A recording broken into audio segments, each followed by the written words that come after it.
Okay, तो बच्चों अपने प्रीवियस क्लास में हम ब्लड के बारे में, सर्कुलेशन के बारे में बता रहे थे। ब्लड के अंदर एक तो लिक्विड पार्ट होता है जो मीडियम होता है ब्लड का, उसका नाम है प्लाज्मा। प्लाज्मा के बाद फॉर्म्ड एलिमेंट्स होते हैं। इसमें 3 टाइप के सेल्स होते हैं ब्लड में। तो देखिए एरिथ्रोसाइट जिसको हम कहते हैं आरबीसीज, दूसरे होते हैं ल्यूकोसाइट जिसको आम जबान में हम कहते हैं व्हाइट ब्लड कॉर्पस्कल्स, तीसरे होते हैं थ्रोम्बोसाइट जिसको कहते हैं प्लेटलेट। ये जो आरबीसीज होते हैं ये इनका नाम रेड ब्लड सेल इसलिए है क्योंकि इनके अंदर एक रेड कलर का पिगमेंट मौजूद होता है। किस कौन सा? हीमोग्लोबिन। हीमोग्लोबिन देखो आरबीसी के अंदर, ये आरबीसी है, आरबीसी के अंदर ये हीमोग्लोबिन पिगमेंट होता है। आरबीसी के अंदर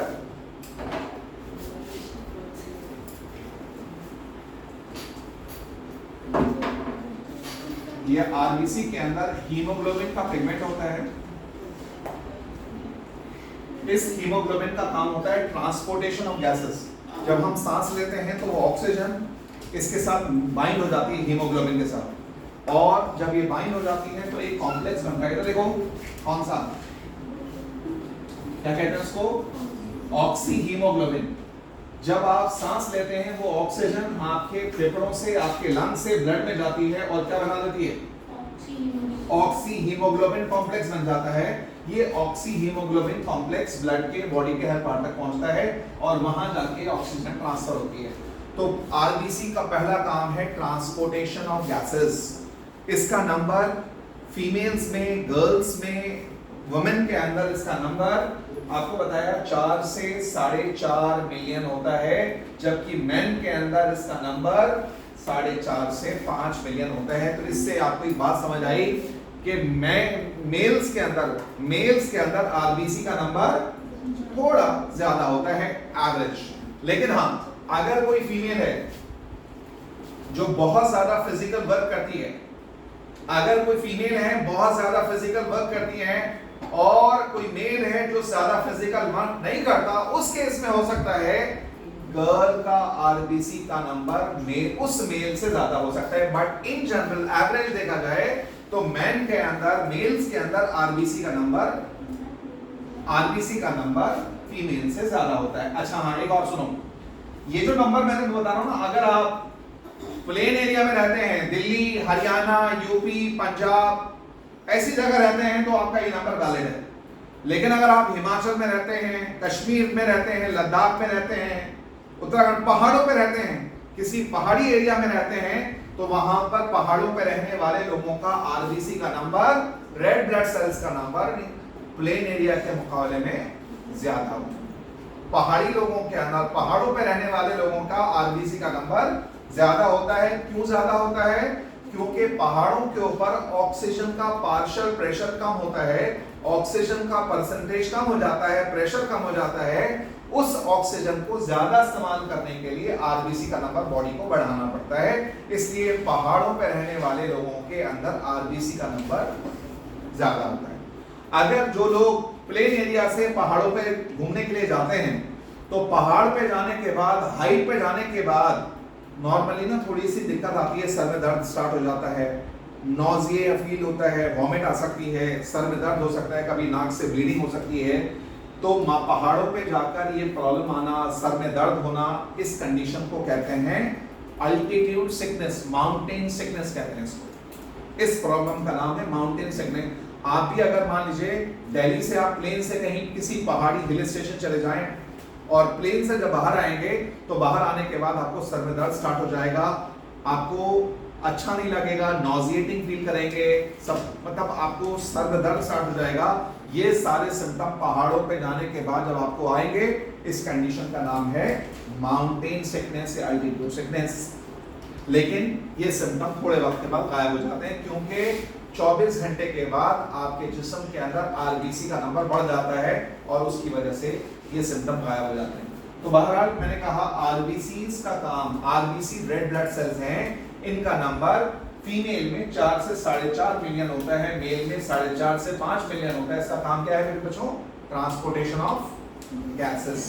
आपकी बॉडी में आरबीसीज कहां बनते हैं? आरबीसीज कहां बनते हैं जोएलिया? आपके बोन मैरो में, हड्डी के अंदर जो बोन मैरो होता है उसके अंदर बनते हैं। आरबीसी डिस्ट्रॉय कहाँ होते हैं बेटा? आरबीसी की डेथ कहाँ होती है, किस ऑर्गन में होती है? जोया, आपके लिवर में।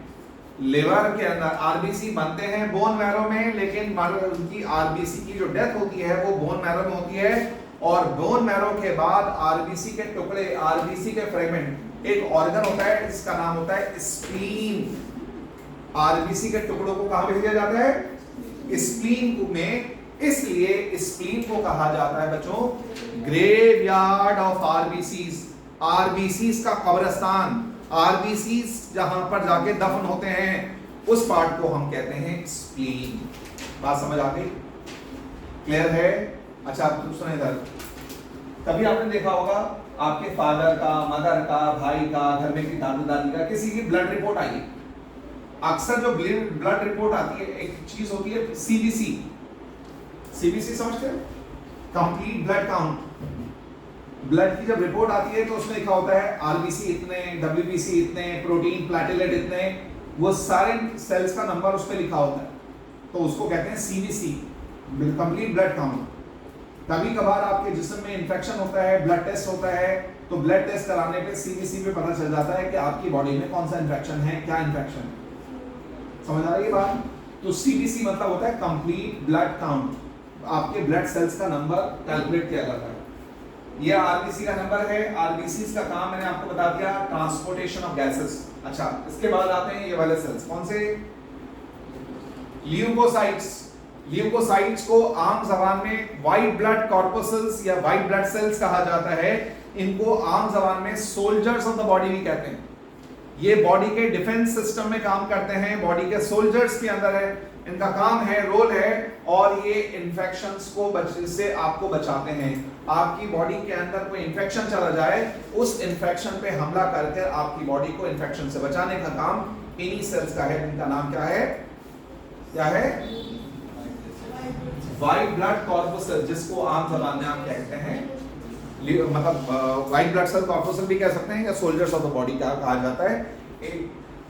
ये जो नंबर है व्हाइट ब्लड सेल्स का, जो नंबर होता है, ये आपकी बॉडी में कभी कभार इन्फेक्शन होने पे बढ़ जाता है। अगर व्हाइट ब्लड सेल्स का नंबर अगर किसी पेशेंट के अंदर थोड़े वक्त के लिए बढ़ रहा है, ये इस बात का सबूत है कि आपके जिस्म में इन्फेक्शन आया हुआ है। उस इन्फेक्शन को मारने के लिए डब्ल्यूबीसी का नंबर बढ़ा दिया गया। लेकिन बच्चों, अगर किसी इंसान में ये डब्ल्यूबीसी का नंबर लगातार बढ़ता जाए, बढ़ता जाए, बढ़ता जाए, शूट अप करता जाए, इस कंडीशन को आम जबान में कहते हैं ल्यूकीमिया या ब्लड कैंसर। ल्यूकीमिया या ब्लड कैंसर कहते हैं जब white blood cell shoot up कर जाएं, एक्सीड कर जाएं बहुत ज्यादा, तब इस कंडीशन को ल्यूकीमिया या ब्लड कैंसर कहा जाता है। और आपको पता है जब व्हाइट ब्लड सेल्स का नंबर बढ़ता है, बहुत ज्यादा बढ़ जाता है, तो उस केस में ये व्हाइट ब्लड सेल आपके अपने आरबीसी पर हमला शुरू कर देते हैं। इन्फेक्शन के बजाय आपके अपने आरबीसी पे हमला शुरू कर देते हैं व्हाइट ब्लड सेल। जब किसी इंसान को ये वाली कंडीशन होती है leukaemia, that's called the blood cancer. ये बताओ, ब्लड कैंसर का कोई ट्रीटमेंट है? Is there any treatment of the blood cancer patient? Blood cancer जिस पेशेंट को होता है, एक वर्ड आपने शायद कभी सुना हो, बोन मैरो ट्रांसप्लांट किया जाता है। उस पेशेंट का बोन मैरो ट्रांसप्लांट किया जाएगा। अच्छा ये बताओ, किसी पेशेंट को ल्यूकीमिया है, ब्लड कैंसर है, आप उस पेशेंट की बॉडी में किस चीज की जांच करेंगे कंफर्म करने के लिए इसको ब्लड कैंसर है? ब्लड कैंसर वाले पेशेंट की किस चीज की जांच आप करेंगे जिससे कंफर्म हो जाए कि पेशेंट को ब्लड कैंसर ही है? उस केस में बोन मैरो की जांच की जाती है। पेशेंट के बोन, ब्लड टेस्ट तो होंगे, ब्लड टेस्ट के अलावा बोन मैरो की जांच भी होती है। बोन मैरो कहां से निकालोगे पेशेंट का? पेशेंट का बोन मैरो कहां से निकालेंगे सना? हाँ, पेशेंट का बोन मैरो अगर आप निकालेंगे, कहां से निकालेंगे? इधर देखो, ये सामने वाली बोन कौन सी होती है? क्या नाम है इसका? इसका नाम मैंने बताया था, इसको कहते हैं स्टर्नम। इसको ब्रेस्ट बोन भी कहा जाता है, स्टर्नम भी कहा जाता है। तो यहां से होल करके बोन मैरो निकाला जाता है। वो बोन मैरो फिर लैब में टेस्ट होता है, ये पता लगाने के लिए पेशेंट को बोन के ब्लड कैंसर है या नहीं। समझ आई? अब आते हैं व्हाइट ब्लड, अच्छा व्हाइट ब्लड सेल्स की बात हो रही थी, तो व्हाइट ब्लड सेल्स आपकी बॉडी में किसी भी टाइप का कोई इंफेक्शन आ जाए, तो देखो कोई आपकी बॉडी में प्रोटोजोआ आ जाए, कोई बैक्टीरिया आ जाए, कोई वायरस आता है आ जाए, हर टाइप के इन्फेक्शन से लड़ने के लिए खुदा ने आपकी बॉडी में ये व्हाइट ब्लड सेल्स दी हैं। कुछ व्हाइट ब्लड सेल्स ऐसे हैं जो आपकी बॉडी में इन्फेक्शन होने पर उस इन्फेक्शन पे जाकर खुद मारते हैं, खुद हमला करते हैं, लेकिन कुछ व्हाइट ब्लड सेल्स ऐसे हैं कि वो खुद नहीं जाते बल्कि एक प्रोटीन, इधर देखो कुछ व्हाइट ब्लड सेल्स ऐसे हैं, ये इन्फेक्शन है तो इन्फेक्शन से मारने के लिए हमला करने खुद नहीं जाते बल्कि एक प्रोटीन की आर्मी सीक्रेट करते हैं जिनका नाम क्या होता है, क्या कहते हैं, एंटीबॉडीज। एंटीबॉडीज उन प्रोटीन्स को कहते हैं जो व्हाइट ब्लड सेल सीक्रेट करती हैं। व्हाइट ब्लड सेल से जो प्रोटीन सीक्रेट होते हैं उनको एंटीबॉडीज कहते हैं। ये एंटीबॉडीज आके इन्फेक्शन पे हमला करती हैं। एक वर्ड सुना था बच्चों, प्लाज्मा थेरेपी। क्या होती है plasma therapy? What is plasma therapy? Covid के टाइम में आपने बहुत सुना है कि पेशेंट की प्लाज्मा थेरेपी हो रही है। हॉस्पिटल में कई बार सुनने को आता है प्लाज्मा थेरेपी करनी पड़ेगी। प्लाज्मा का मतलब, प्लाज्मा थेरेपी का मतलब होता है उस पेशेंट की बॉडी में, मान लीजिए इधर देखें, अगर if I am suffering from some infection, मुझे कोई डिजीज हुई, मुझे कोई बीमारी हुई और उसके बाद थोड़े दिन तक मुझे उस बीमारी से सफर करना पड़ा, उसके बाद मेरे जिस्म में उसके खिलाफ क्या बन गई? एंटीबॉडीज बन गई, और एंटीबॉडीज बनने के बाद मेरी वो बीमारी ठीक हो गई। इन एंटीबॉडीज ने उस इन्फेक्शन को खत्म कर दिया, थोड़े दिन में मैं ठीक हो गया। लेकिन वही बीमारी किसी बुजुर्ग इंसान को लग गई, कोई बहुत बुजुर्ग पर्सन है उनको लग गई है, और इसकी वजह से उनकी हालत क्रिटिकल हो गई है, बहुत नाजुक हालत में पहुंच चुके हैं, क्योंकि उनकी बॉडी में इनफ एंटीबॉडीज नहीं है उससे लड़ने के लिए। तो डॉक्टर्स क्या कर सकते हैं, मेरी बॉडी में बनी बनाई एंटीबॉडीज जो मेरे जिस्म ने बनाई थी, वो एंटीबॉडीज उस पेशेंट की बॉडी में डाल दी जाती हैं, ताकि वो एंटीबॉडीज जो बाहर से बनी बनाई एंटीबॉडीज डालें, वो उस पेशेंट की जिस्म में जाके जो इन्फेक्शन है उसको खत्म कर दें, जिससे वो पेशेंट भी ठीक हो जाए। इस कंडीशन को क्या कहते हैं, इस ट्रीटमेंट का नाम प्लाज्मा थेरेपी। दोबारा सुन लीजिए, एक पेशेंट जो किसी बीमारी से रिकवर हो गया, उसकी बॉडी में एंटीबॉडीज बन चुकी हैं, वो एंटीबॉडीज, बनी बनाई एंटीबॉडीज उस पेशेंट की बॉडी में ट्रांसफर करना जिसको वो बीमारी है, इसका नाम है प्लाज्मा थेरेपी। तो व्हाइट ब्लड सेल्स, कुछ व्हाइट ब्लड सेल लड़ने के लिए खुद जाते हैं, और कुछ व्हाइट ब्लड सेल्स प्रोटीन की आर्मी रिलीज करते हैं, जिनको क्या कहते हैं, एंटीबॉडीज। बच्चों, यू माइट हैव ऑब्जर्व, कभी कभार देखा होगा आपने, कोई पेशेंट हॉस्पिटलाइज हैं और वो किसी बीमारी से रिकवर कर रहे होते हैं। रिकवर करते वक्त डॉक्टर उनको ना मतलब प्रोटीनेशियस डाइट देते हैं। देखा होगा आपने, दाल, पनीर, एग, ऐसी चीजें उनको, दूध, ऐसी चीजें दी जाती हैं पेशेंट को जब वो बीमार होते हैं, फिर बीमारी से रिकवर कर रहे हैं। ऐसा क्यों? क्योंकि बीमारी से लड़ने के लिए उनको किस चीज की जरूरत है?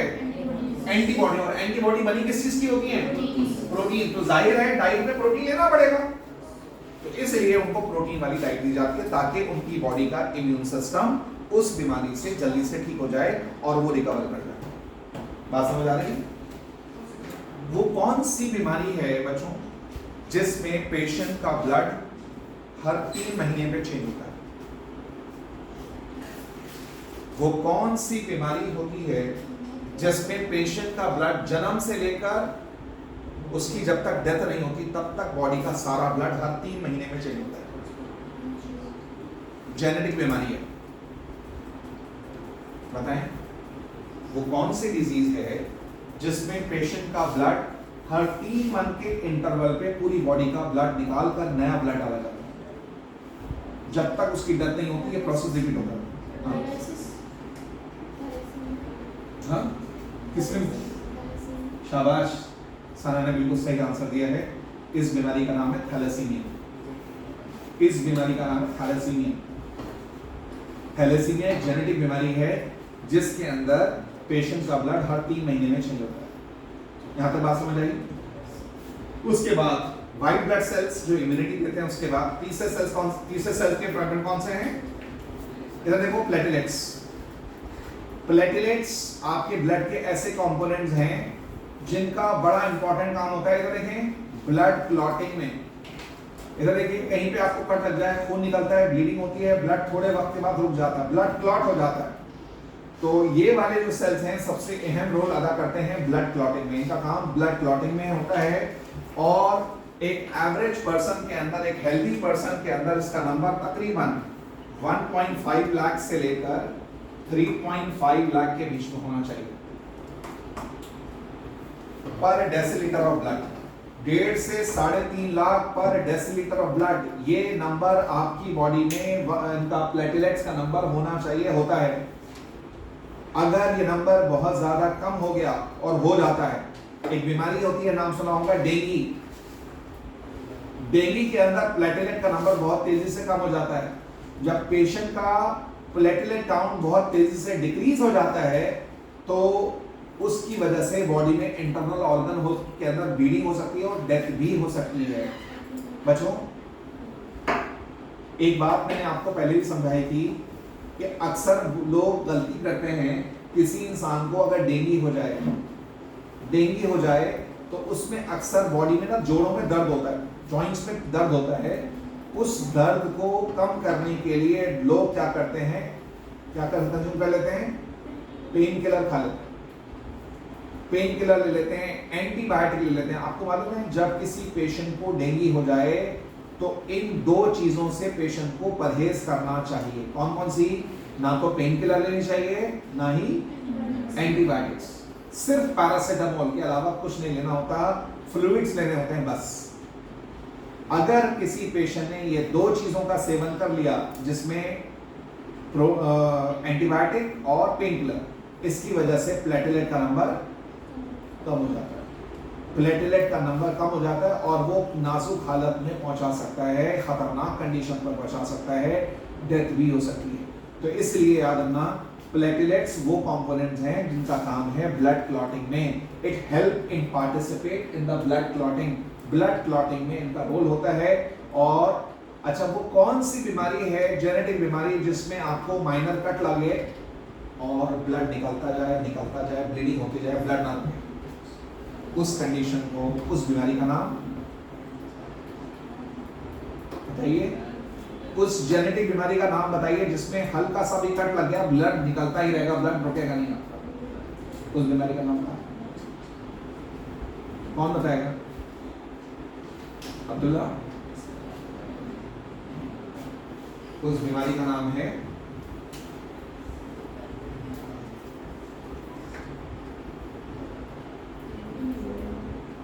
क्या? हीमोफीलिया। ये एक ऐसी बीमारी है जिसमें माइनर कट लगने पर भी ब्लीडिंग रुकती नहीं है, ब्लड निकलता रहता है। और इसको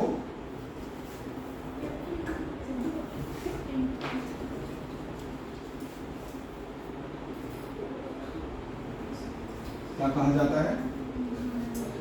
रॉयल ब्लीडर डिजीज। रॉयल, क्योंकि सबसे पहली बार ये बीमारी का जो जीन था रॉयल फैमिली में देखा गया था। रॉयल फैमिली कौन है? क्वीन एलिजाबेथ, क्वीन विक्टोरिया की फैमिली में पहली बार ये बीमारी के जीन नोट किए गए थे, ऑब्जर्व किए गए थे। इसलिए इस बीमारी का नाम है रॉयल डिजीज। ये इसमें माइनर कट लगने पर ब्लड रुकता नहीं है और ब्लीडिंग होती रहती है। समझ आ रही है बात? और ये बीमारी ज्यादातर लड़कों को होती है। लड़कियों को ये बीमारी, लड़कियां इस बीमारी की कैरियर होती हैं, इनको डिजीज नहीं होती। ये कैरियर और डिजीज का कॉन्सेप्ट क्या है, ये आपको हेरिडिटी वाले टॉपिक में समझाऊंगा। अभी सिर्फ इतना समझ लीजिए कि ये ब्लीडर डिजीज है, माइनर कट लगने पे ब्लीडिंग होती रहती है। अब तो बच्चों, तो ब्लड के अंदर कंपोनेंट्स आपको बताए।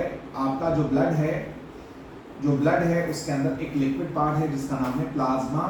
इसके अंदर रेड कलर के सेल्स होते हैं जिनका नाम है red blood cell. Red blood cell red किस चीज की वजह से होते हैं?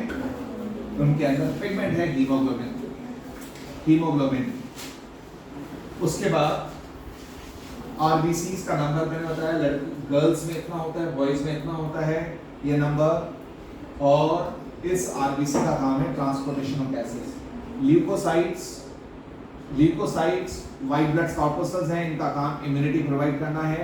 ये soldiers of the body, immunity provide. और प्लेटलेट्स का काम बॉडी में ब्लड क्लॉटिंग में हेल्प करता है। अब नाउ इसके बाद एक बहुत इंपॉर्टेंट टॉपिक मैं स्टार्ट करने जा रहा हूँ। ये ब्लड तकरीबन आपके जिस्म के अंदर टोटल इसका वॉल्यूम 5 से 5.5 लीटर के आसपास ब्लड आपके जिस्म में है पूरा। इस पूरे ब्लड को बॉडी के हर पार्ट तक पहुंचाने के लिए एक पंप की जरूरत है। देखो, यू नीड अ पंप। आपको एक पंप चाहिए जो आपके खून को, आपके ब्लड को बॉडी के हर हिस्से तक, हर पार्ट तक पहुंचा सके। तो वो pumping organ that's called the heart. और मैंने आपको उसकी लोकेशन पहले बता चुका हूँ। ह्यूमन हार्ट का लोकेशन बॉडी में क्या होता है? It is present between the two lungs, tilted या embedded in the left lung. Left lung में धसा हुआ है, लेफ्ट लंग के अंदर एम्बेडेड होता है। हार्ट की लोकेशन ऐसी होती है। But there are some people in the world जिनका हार्ट लेफ्ट के बजाय राइट लंग में एम्बेडेड होता है। इस कंडीशन को क्या कहते हैं बच्चों? एक टर्म बताया था, इधर देखो। कुछ लोग ऐसे हैं जिनका हार्ट ऐसे होने के बजाय ऐसे होता है, राइट हैंड साइड की तरफ होता है। इस कंडीशन को मेडिकल साइंसेस में कहा जाता है डेक्स्ट्रोकार्डिया।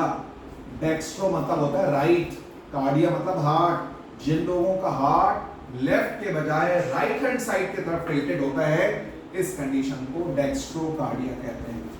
समझ आ गई बात?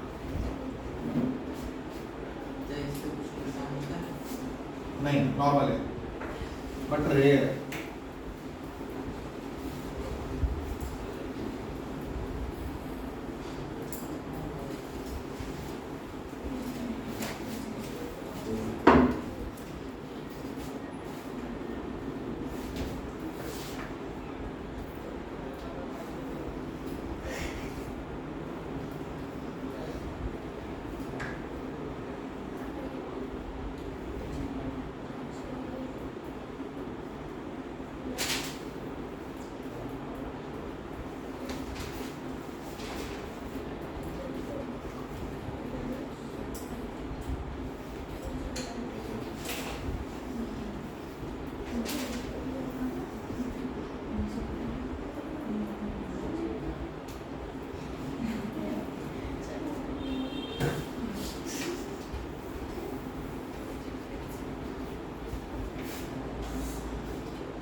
कुछ समझ आ रहा है? हाँ, पहले इसको जल्दी से ड्रॉ कर लो, फिर उसके बाद मैं लेबल करूँगा।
कोरोनरी आर्टरी, ये जो 3 ब्रांचेस आप देख रहे हैं कोरोनरी आर्टरीज हैं, this is the aorta, aorta के बाद pulmonary artery, this is pulmonary vein, उसके बाद इसकी हार्ट की जो कवरिंग होती है उसको कहते हैं पेरिकार्डियम, ये लेफ्ट एट्रियम है, ये राइट एट्रियम है, ये बाइकस्पिड वॉल्व है, ये ट्राइकस्पिड वॉल्व है, ये राइट लेफ्ट वेंट्रिकल है, ये राइट वेंट्रिकल है, और इसके बीच का जो पार्टीशन है इसको कहते हैं septum, interventricular septum.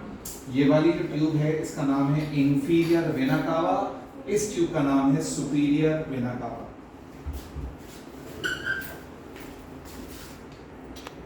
Sir stop कर दे।